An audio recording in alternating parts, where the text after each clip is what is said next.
Some say the fountain be naught more than legend, false as a mermaid's kiss. Others whisper of a curse that'll leave you as dead as old Ponce here. What be the truth of it? I'll show you. Aqua de vida.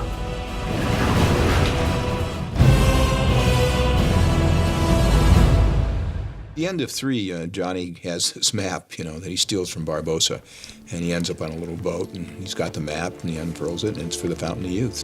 It's something they talked about early on, when they were talking sequels. They talked about the Fountain of Youth and Ponce de Leon, and with P4, it was like the gates were reopened.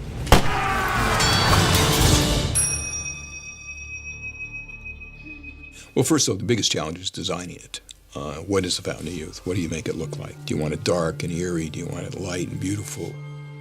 When you're spending the whole movie heading to a location, there's a lot of pressure as to what that location's going to look like, what the design of it will be. We must have had maybe 50 different versions, at least, with these incredible artists, all led by John Meyer.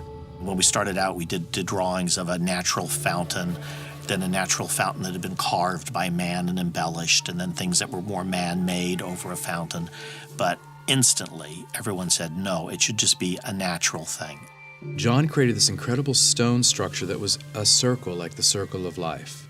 And it was so elegant and simple. I mean, it's funny, how it always is with these big ideas. You find the simple idea is the one that works.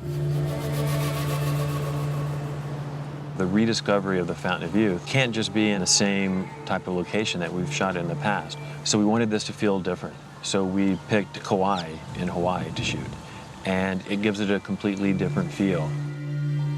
Kauai is so beautiful, and there's so many wonderful places. And the funny thing is that we missed the Blue Cave on our first 2 rounds of scouting. You look down into this valley with this beautiful blue glimmering water, this gigantic mouth of a cave, and it's just like, well, this is fantastic. Roll camera. With a story that involves something as slightly romanticized and as mythologized as the Fountain of Youth, you can well imagine that you need very dramatic, very powerful, emotional landscapes that lead you to wherever that place is, which is ultimately a studio in London. We're at Pinewood Studios in England, and I'm really excited because behind us is the Bond stage. We're building the Fountain of Youth there. It's just nice to be back at Pinewood, where I made my first movie ever when I was, my goodness me, 48 years ago.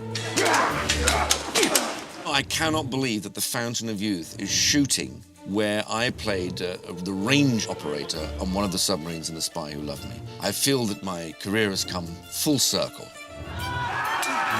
The cave was built with a removable plug in the roof so that we can pull that out and actually put Johnny Depp on wires to lift him up through the roof of the cave for when he gets taken through the water. 3, 2, 1, sword and jack.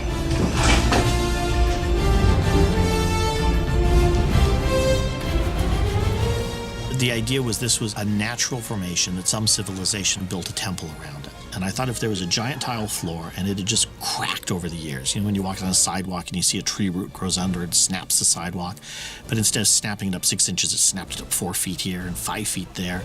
And I thought that would just give it interesting playing areas for all the fighting sequences. It just gives different heights of architecture for people to be fighting off of and jumping off of and playing around. That's a director's dream, to be on that stage and directing hundreds of people in this sort of big climactic moment. It was really exciting. And cut.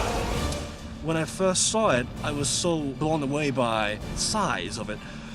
But when I saw in detailed columns, those female statues, everything looked so realistic.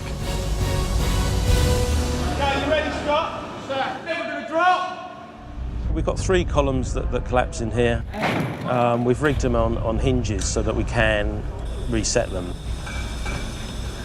They're actuated by hydraulics, so we tilt them over very slowly, and then gravity takes over, and then they free fall, but they're still linked together, so we know exactly where each piece is going. 3, 2, 1, drop.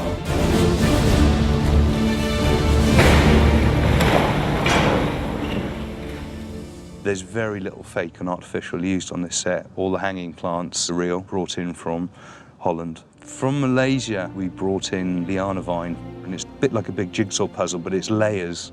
So you start off with the mosses, you then get the vines, then you get everything in, which then just brings it to life. I think it's close on 5,000 square metres of mosses on here now, and a few thousand ferns and roots and everything else. There's an awful lot of work that's gone into it. It's so beautiful, isn't it? It's not a blue screen. This is real. We have the water effects around, so we've had to pump water into the stage and filter it and heat it. And we have mist effects, waterfalls, and fog effects. The dry ice sticks very close to the set. The mist sort of drops and hangs at a certain level, and then we've got fog machines. So it's many levels that create a really good look. And we have these people coming out of the smoke and steam, and we had to build elevators to get them to come up. So it's an enormous undertaking. It's a wonderful sequence. And the fights are incredible, and we're all fighting. And we've all got individual amazing fights. I'll have one last fight, by God. Kill them all! The fight sequences are scary because they are very hard to remember. But we have brilliant stuntmen with us, and I'm fighting near the big pools of water, which I actually fall in eventually. The trickiest thing about the Fountain of Youth work is that there's water everywhere. The water started to piss me off a little bit, don't get me wrong, do you know what I mean? You can only take so much of walking in soggy water. But it's the scale of it and the vastness of it and the craftsmanship. You know, I think everyone deserves a massive pat on the back. I've never been involved in not even a full scene, just a section of a scene over and over again for, 6.5 weeks. This land and all its attendant mystical properties is hereby forever claimed in the glorious name of His Majesty, King George.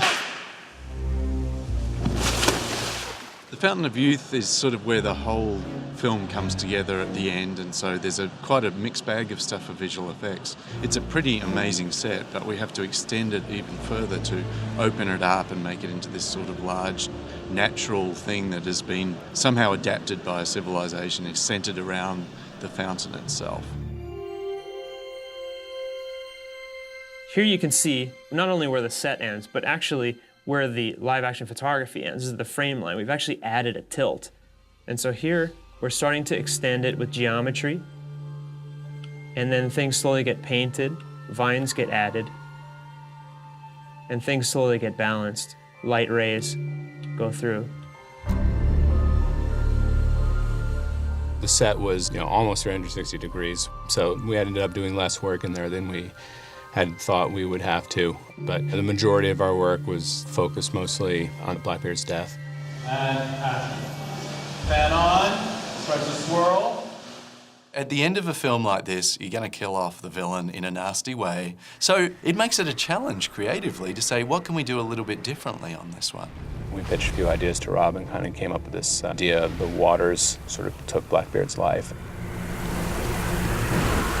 And the water, we initially thought is going to treat him like acid, like hot acid, and it's just going to rip and tear and burn all of his flesh away in this swirling mass of blood and clothing. So I'm doing that and sending him down to Ben Snow, the effects supervisor. So this is sort of what we started with. It's Ian, it's a really rough version of him against a blue screen that we've taken, put over a temporary background.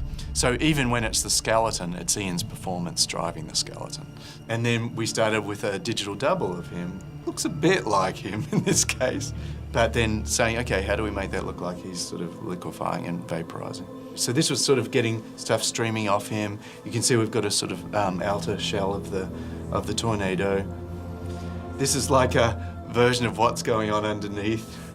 And so maybe a little bit extreme, yeah. And then we sort of added a little bit of a ripple effect on that. So it sort of starts looking like he's being attacked by colourful bees instead of actually liquefying. But of course we realised that his clothes have to go. It can't just be his skin dissolving. So then we got into some simulations and we started ripping his clothes off and actually parts of his skin. This may be a little bit too gory, but see how his eyeball's hanging out there, which is kind of cool. And then this was sort of the under version, you can see we've got some hair sims, and it starts to look a bit like confetti, but you can get a sense of where it's going.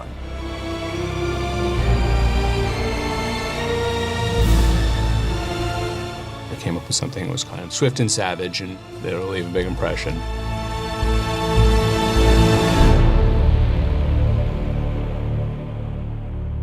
And action. Rob is a really wonderful, fun collaborator.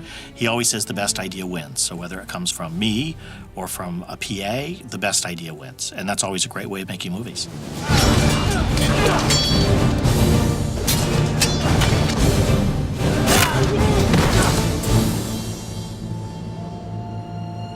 Walt Disney, copyright 2011.